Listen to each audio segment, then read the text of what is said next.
एक घर में माँ बेटी रहते थे। रात का समय था। दरवाजे पर खटखटाने की आवाज आए। माँ और बेटी बहुत गरीब थे, छोटे से घर में रहते थे। बेटी ने दरवाजा खोला तो वहां पर कोई नहीं था। नीचे देखा तो चिट्ठी पड़ी हुई थी। बेटी ने चिट्ठी खोलकर पढ़ी तो हाथ कांपने लगे और जोर से चिल्लाए, माँ इधर आओ। चिट्ठी में लिखा था, बेटी मैं तुम्हारे घर आऊंगा तुमसे और तुम्हारी माँ से मिलने, और नाम की जगह नीचे लिखा था भगवान। माँ ने कहा, ये शायद हमारी गली के किसी लड़के ने तुम्हें छेड़ने के लिए बहुत ही गंदी शरारत की है। लेकिन बेटी को माँ की बात पर यकीन ही नहीं हो रहा था। बेटी बोली, माँ पता नहीं क्यों मुझे ये सच लग रहा है। माँ को मनाकर बेटी और माँ दोनों तैयारी में लग गईं। घर भले ही छोटा सा था लेकिन दिल बहुत अमीर। घर पर एक चटाई थी, मेहमानों के लिए निकालकर बिछा दी, और रसोई घर में जाकर देखा तो खाने का एक दाना नहीं था। बेटी और माँ दोनों गहरी सोच में पड़ गए। यदि भगवान सच में आ गए तो खाने में कुछ नहीं दे पाएंगे।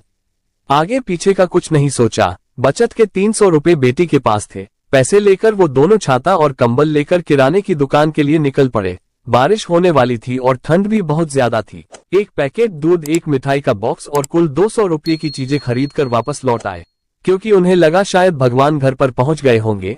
घर से थोड़ी दूर पहुंचे तो देखा कि जोर से बारिश शुरू हो गई और सड़क किनारे एक पति पत्नी खड़े थे, और ऑटो के पास से गुजरे तो लड़की ने देखा उनके हाथ में छोटा बच्चा था जो रो रहा था। स्थिति कुछ ठीक नहीं लग रही थी। ऑटो घर के दरवाजे पर पहुंचा। माँ ऑटो से उतरी थी कि बेटी से रहा नहीं गया। बोली, ऑटो वाले भैया जरा ऑटो को उनके पास ले लो। पास जाकर देखा तो बच्चे को तेज बुखार था और उनके पास खाने के लिए कुछ नहीं था।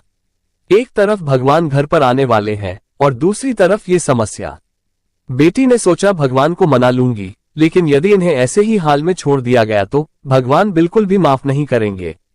बेटी ने जो जो खरीदा था सब उनके हाथ में थमा दिया और तो और बचे हुए 50 रुपए भी दे दिए, और बोली, अभी मेरे पास इतना ही है इसलिए रख लीजिए। बारिश हो रही थी तो छाता भी दे दिया, और बच्चे को ठंड न लगे इसलिए कंबल भी दे दिया।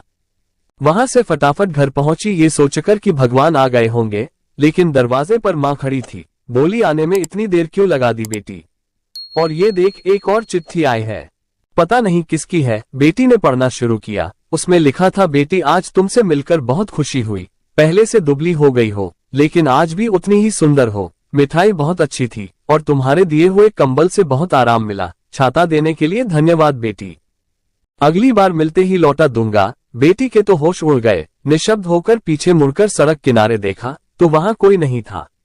चिट्ठी में आगे लिखा था, इधर उधर मत ढूंढो मुझे, मैं तो कण कण में हूँ। जहाँ पवित्र सोच हो मैं हर उस मन में हूँ। यदि दिखे कोई जरूरतमंद तो मैं उस हर जरूरतमंद में हूँ।